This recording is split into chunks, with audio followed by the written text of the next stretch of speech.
This is Commerce Code, a Friday morning digital commerce podcast for leaders in retail, technology, banking, payments, financial data, and cutting-edge marketing.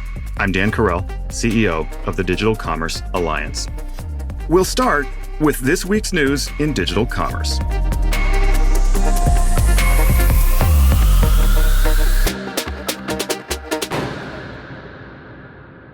Facebook parent Meta announced its quarterly earnings on Wednesday. Its revenue fell year over year for the first time in its history. Google parent Alphabet missed both earnings and revenue expectations this week. Advertising revenue increased just 12% as marketers respond to inflation. YouTube, part of Alphabet, increased sales just 5% compared to 84% in the same period a year ago.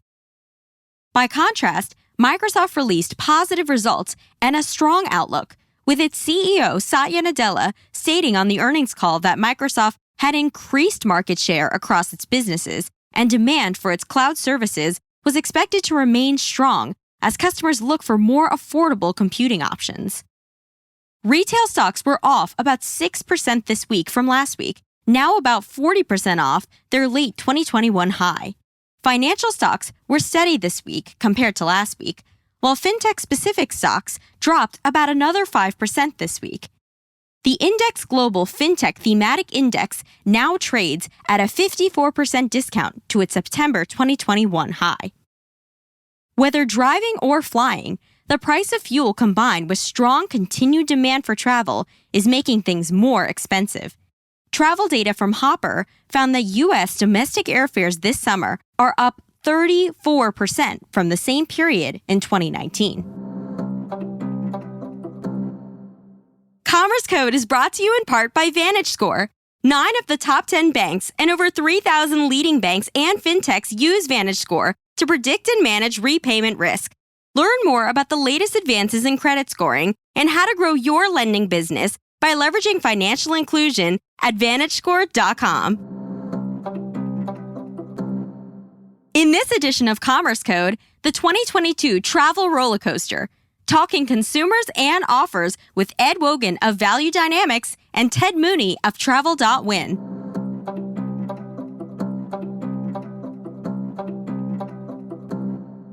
The Federal Reserve announced Wednesday it will raise interest rates by 75 basis points for the second consecutive month, bringing the target range for the federal funds rate to between 2.25 and 2.5%. Fed Chair Jerome Powell said economic growth would have to slow in order to tame inflation, but he told reporters he does not believe the United States is currently in a recession. On Thursday, growth numbers were released that at least unofficially seemed to contradict Powell's statement. The U.S. economy was reported by the Commerce Department to have shrunk by 0.9% in the second quarter, making it the second quarter in a row of a shrinking gross domestic product. 2 quarters of GDP shrinkage is a common definition of a recession. But for official purposes, recessions are defined by an independent committee at the National Bureau of Economic Research, which uses a multi-factor test to assess whether a recession has occurred. The current economic circumstance is unusual and may not result in a determination of a recession, at least in part because the job market is very strong, and a key element of a recession is rising unemployment. To date, that hasn't happened, though consumer and business spending have both fallen. Falling business spending was shown when S&P Global released its July Purchasing Managers Index last Friday. The index showed that purchasing fell significantly in the last month, and the index reached its lowest level in 26 months. As reported this week by the Financial Times, Alibaba is scaling back its operations in the U.S. after failing to grow. The New York office was reportedly shrinking as the company reassesses its global growth plans. Alibaba had a set target to sign up 1 million local U.S. businesses to sell on its platform, but reportedly was far from hitting that target.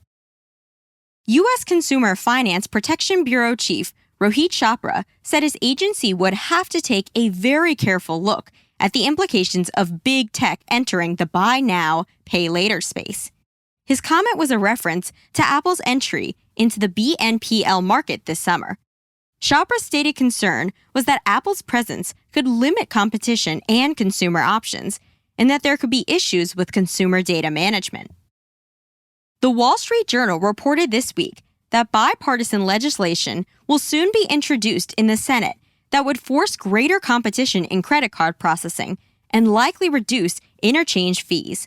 On average, only about 4% of bills introduced in Congress become law, though some proposed legislation has more chance of passage than others.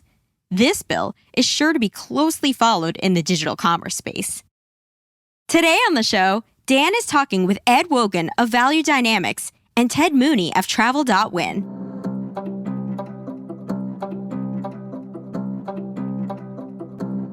Ed and Ted, thank you so much for joining us today on Commerce Code. Where are you both joining us from? Yeah, hey, good morning, Dan. It's great to be with you today. I am joining you from sunny Cape Ann, Massachusetts, which is north of Boston on the coast. And Dan, I am in sunny South Florida in Fort Lauderdale. That's great. You're both close to salt water, which all seems lovely. Well, look, we've got great things to talk about on the travel front. But before we get into travel per se, Ed, I know there have been some changes at Value Dynamics. Let's help our listeners know what's going on there.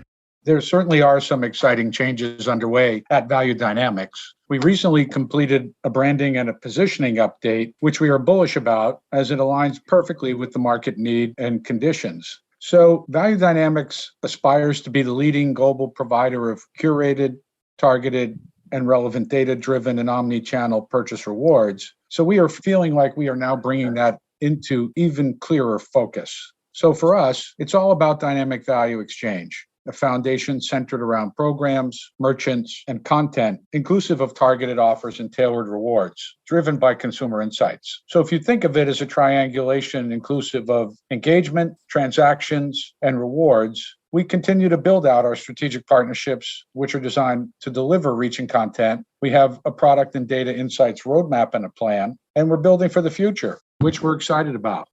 That's great news. And it's been the case, of course, that we've had many organizations we're dealing with that are growing right now, right? And just things are going. The economy is still doing well in its own weird kind of way. But it's always fun to hear about companies that are keeping busy and trying to keep up with demand for their services. So that's good stuff. I want to continue the financial theme, I guess, Ed, and say, from a financial standpoint, what have you seen this summer? There's inflation, right? There's prices. I've noticed it. I think everybody has hotels, flights, and everything. So how's that affecting kind of what the financial sector is experiencing?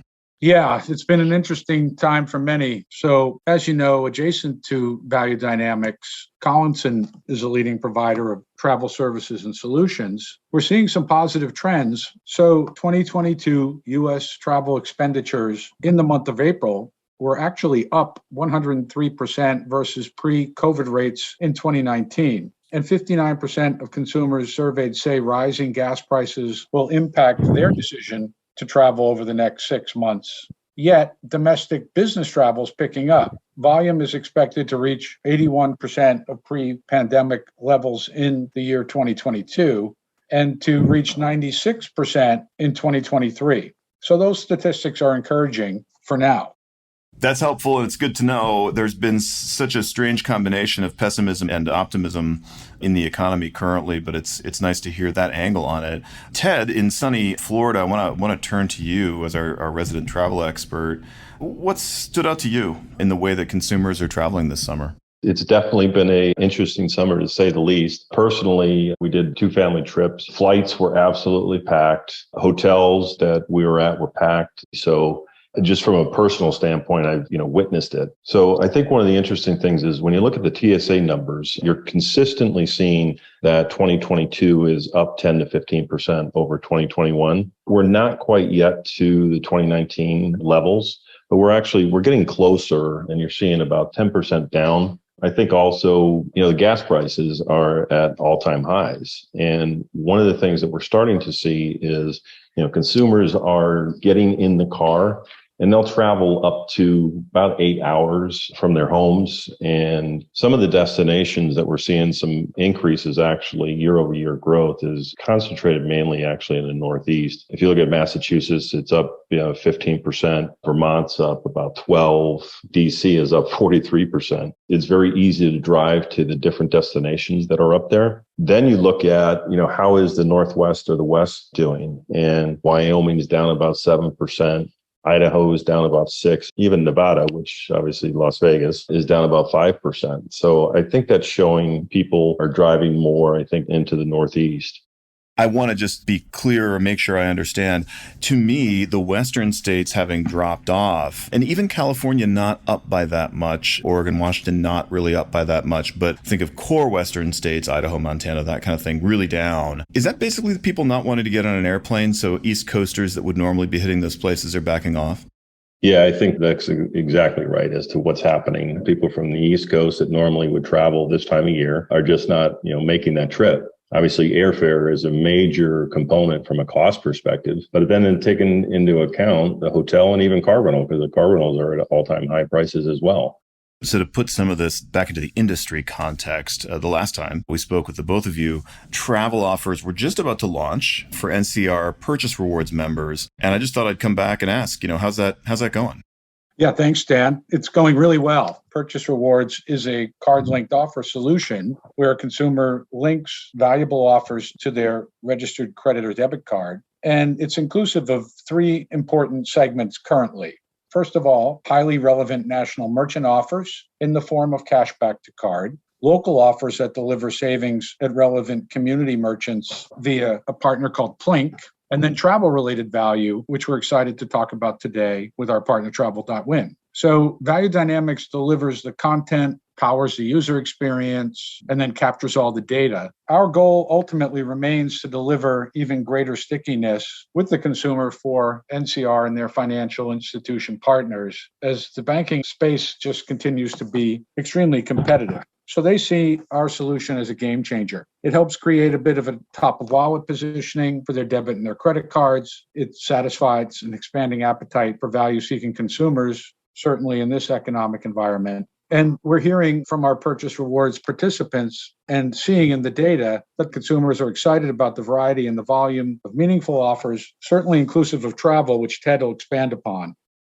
Yeah, the numbers that we were seeing here as we roll out the program, consumers are engaging at numbers that we have never seen before. So, for example, consumers, when they're landing on our homepage for the travel perspective, we're seeing about a 7% conversion rate. You normally will see 2 to maybe 5% once someone has done an actual search. So for that to be at 7% when they land on the homepage before they even do a search, we've never seen that before. A few other things, the consumer is fully engaged on the site. They're staying on the site close to 10 minutes. And then lastly, and the most important one here is the cash back. To date, the NCR customer is seeing about a 10% average cash back. That's real money in someone's pocket. And I think you combine that with the local offers where you can earn up to 10% cash back in local businesses. It's really a win-win for the consumer when you think about the combination of travel and local destination offers.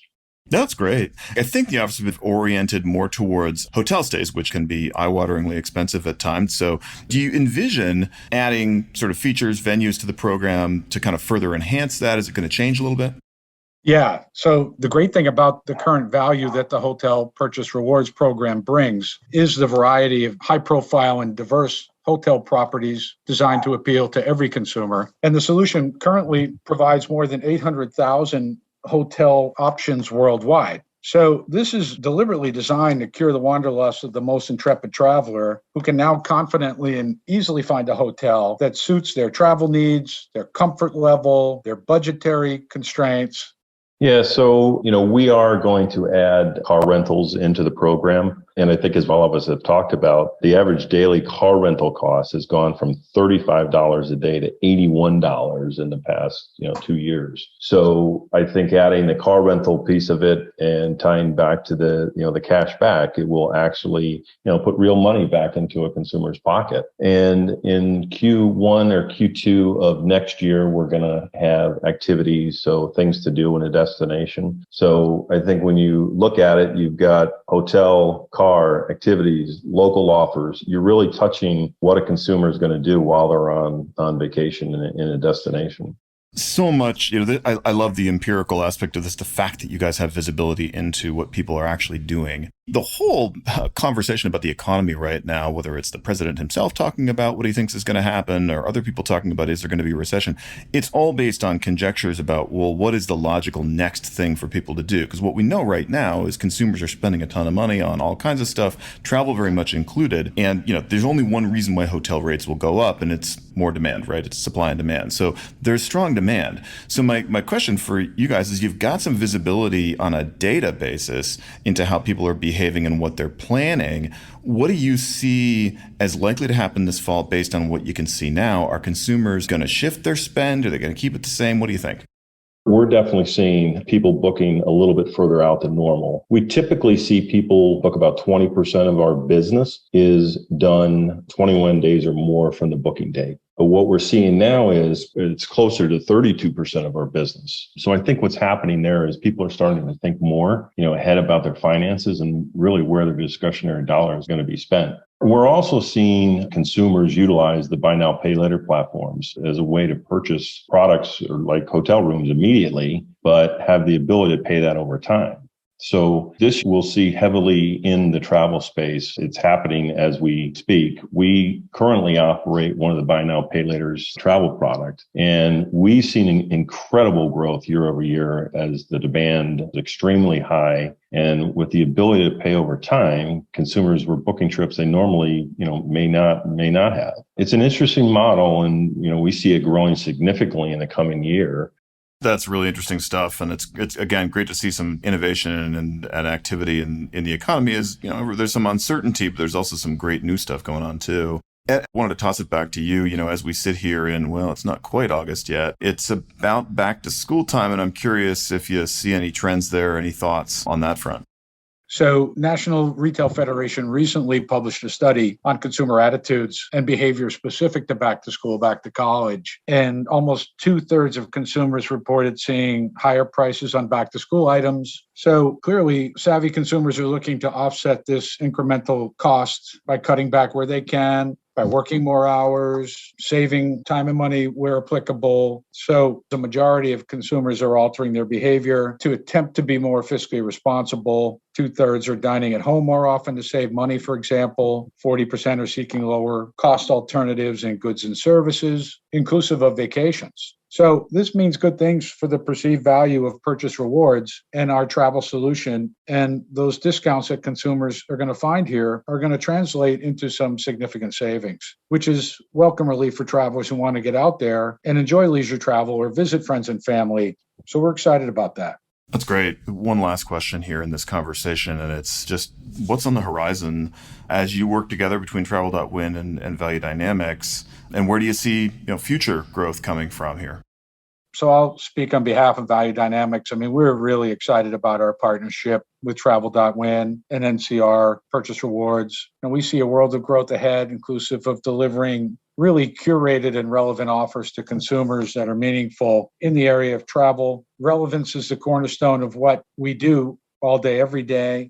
And then aligning specific consumer behavior and leveraging the value of the data to deliver that relevance in a customized manner is something we are always striving for. And the next 6 months are going to be critical as we adjust to the world economy, interest rates, inflation, some of the challenges that you touched on, Dan. Great. Ted, what's your angle? I think we truly have lightning in a bottle with the solution that we've, put forth to the NCR consumer. Like I mentioned before, the early results are incredible. It's nothing like we've seen before. This is telling us that consumers, they see the value of what we're bringing to the table. And once we can bring the car rental activities together, that's going to give the consumer a holistic view of what they do when they travel. It really becomes a powerful solution for the end consumer.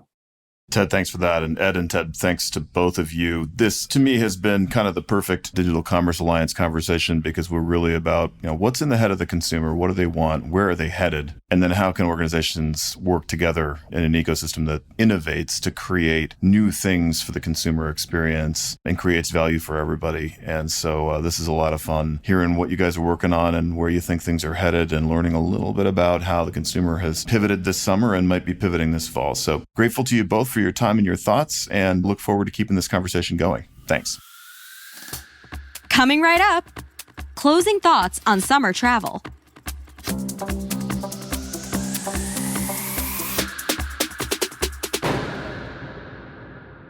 Summer travel and data nerdery is where I would like to finish. I'll pick up on something that Ted mentioned, which is a webpage called Arrival List, and they're using GPS data to show on a state-by-state basis where people are traveling more, where they're traveling less, relative to prior time periods. It's fun to play with, so that's thing one. Go check out Arrival List. It's interesting. If you do that, you might find yourself wondering something that I found myself wondering, which is, how does this relate to state-by-state gas prices? How expensive gas is or isn't in different states, and the fact that there's a difference. You'll find pretty quickly if you Google a thing called AAA gas prices, and that shows in a very basic way, updated on a day-to-day basis, what's the average national gas price. For the record, today, July 28th, it is currently $4.27.8 average gas price, but you'll find that broken down state by state. You'll notice when you go there, there are pretty significant differences in price state by state. And the Washington Post wrote about this recently, about a week or two ago, and explained why this is. And essentially, it's about proximity to refinery capacity and regulations that really change the very stuff that you're buying. You're buying a different product if you're buying gas in California, for example. And gas is then pretty obviously expensive in Alaska and Hawaii and places like that for reasons that one can easily imagine. Last thing I'll mention, though, is all of that led me back to our friends at Gas Buddy, and they are, full disclosure, DCA members. And they basically are taking a much more granular and sophisticated data set and applying it in a really interesting way. So I will close by commending people to go play with that. If you use the app, which is the most common thing, I think, for Gas Buddy, but you can also just use the browser as I did today. It'll let you plug in your car, model, year, etc., and exactly where you're starting and where you're finishing on a car trip. And it'll tell you in no uncertain terms precisely which gas station to go to, and then also how much gas you should get there in order to optimize your total cost. Last thing I'll mention about that is, as you're doing it, you'll then be able to say, how much less or more would it cost in gas if I were to be driving a different car? For example, in my case, I said, well, what if I was driving the exact same car, but like the hybrid version, because there is one. And in my case, anyway, it said that I'd be spending half as much on gas. That's interesting, especially now that gas is where it is price-wise, and I don't think it's probably going to be cheap anytime soon. It changes the math in my mind a little bit on what kind of vehicle to drive, and I expect that it's going to be changing the math for a lot of folks in the next few years. Whatever you might be driving, however you find the gas that you're going to buy, I hope you have a great summer, and I hope you get out on the road. Commerce Code is a weekly podcast of the Digital Commerce Alliance, the premier trade association advancing the future of commerce. Check out our website at digcomall.org. Help us grow Commerce Code by sharing it with your colleagues and old friends from business school, and rate Commerce Code on your podcast app. We'd love your feedback and topic ideas. Just drop Dan Carell an email. You can reach him at dan@digcomall.org. On behalf of DCA, have a great Friday and a great weekend.